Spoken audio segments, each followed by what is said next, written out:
Hi guys, this is the Java series part 68. Now let's discuss about the append and reverse methods from the StringBuilder class and InstanceOf operator and then the exit method.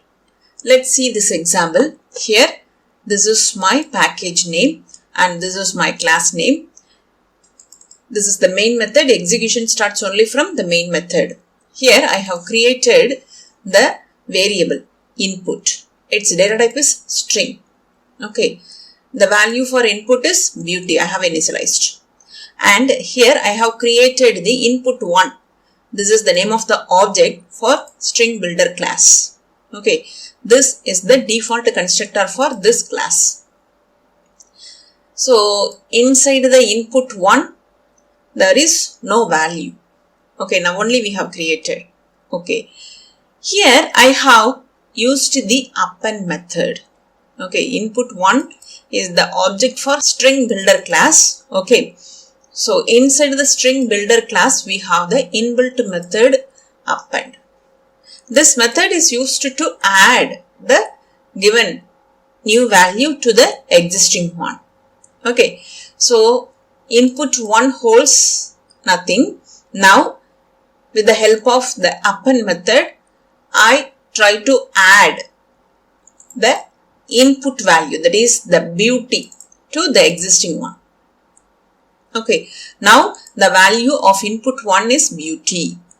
Okay, here I have used the reverse inbuilt method. This is also present inside the StringBuilder class. That's why I have used the object for this class. Okay, and input 1 dot reverse. So what is the role of this one? Reverse method is used to reverse the given string. Okay, and that reversed string will be printed on our console.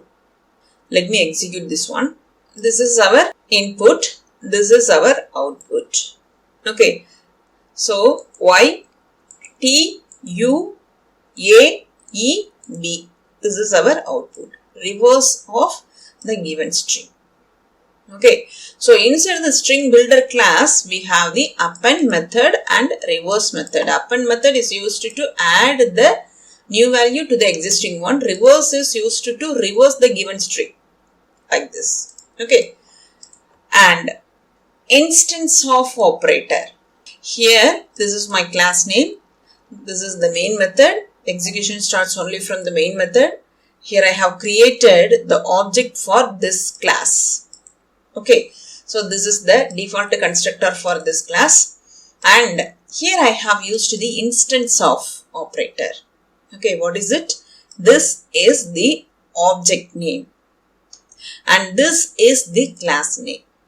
Okay, in between the object and the class, I have used the InstanceOf. Okay, so this InstanceOf operator is used to check whether the given object is the object of the given class. Actually, this S is the object of this class. So, this expression returns true only. Am I correct? Let me execute this one. Here I got true because S is the object or instance or result of this class. That's why we got true. Okay, and then the exit method.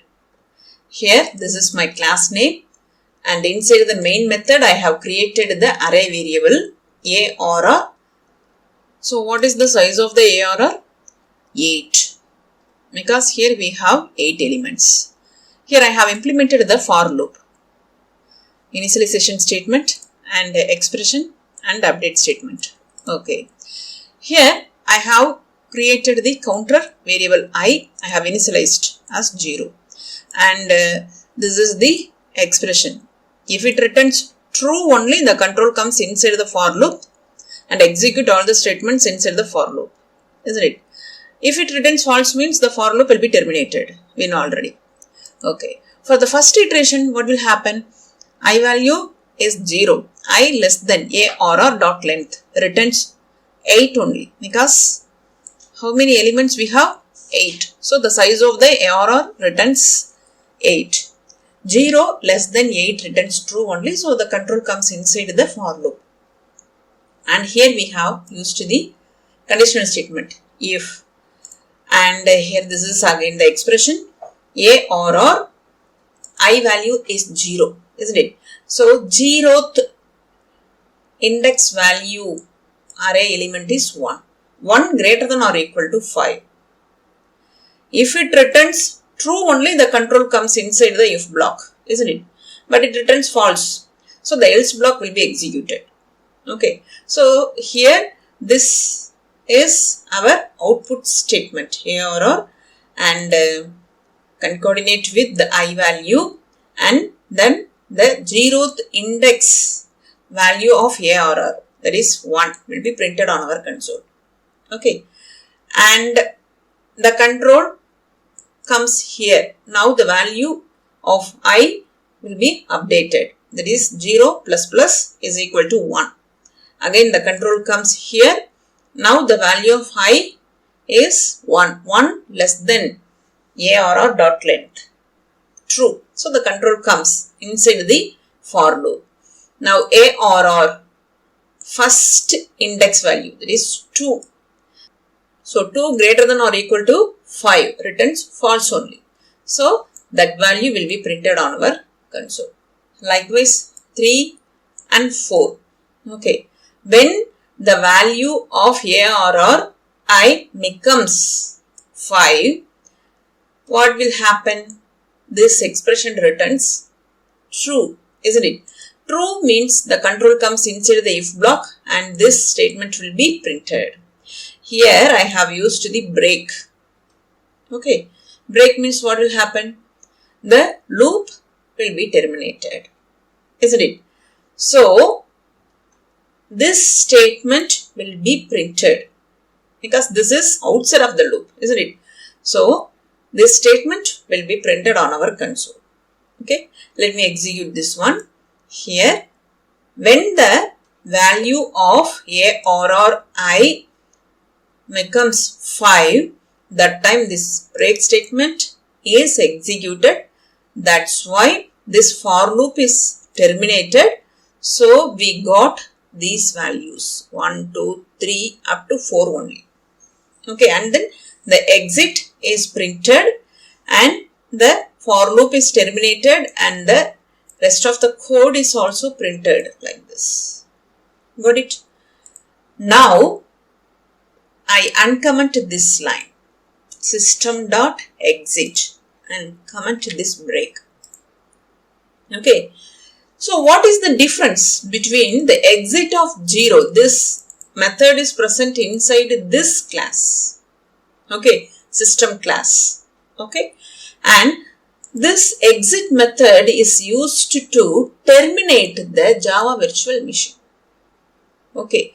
If I use the break, the rest of the code, that is the outside of the for loop, is executed, isn't it? But if I use the exit of 0, what will happen?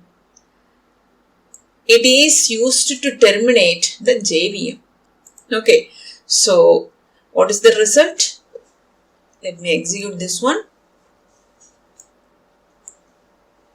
Here up to this we got. But this line is not executed. Why? Because here I have used the exit of 0 method. Okay, if I use break, I will get this statement also. But here I have used the exit of 0. That's why we got only up to this. That means this exit of 0 method is used to terminate the JVM. So I hope you all understood about what is the difference between the break statement and exit method. Okay, so this is our output. If I use the exit method, which is present inside the system class. So now we have completed the append and reverse methods from StringBuilder class and InstanceOf operator and the exit method which is present inside the system class. Okay. we have completed this session. If you have any doubts, drop the message on the comment section. If this video is useful to you, like and share. For more videos, subscribe my channel, hit the bell icon, then only you will get the notification for my new updates. Have a nice day. Thank you.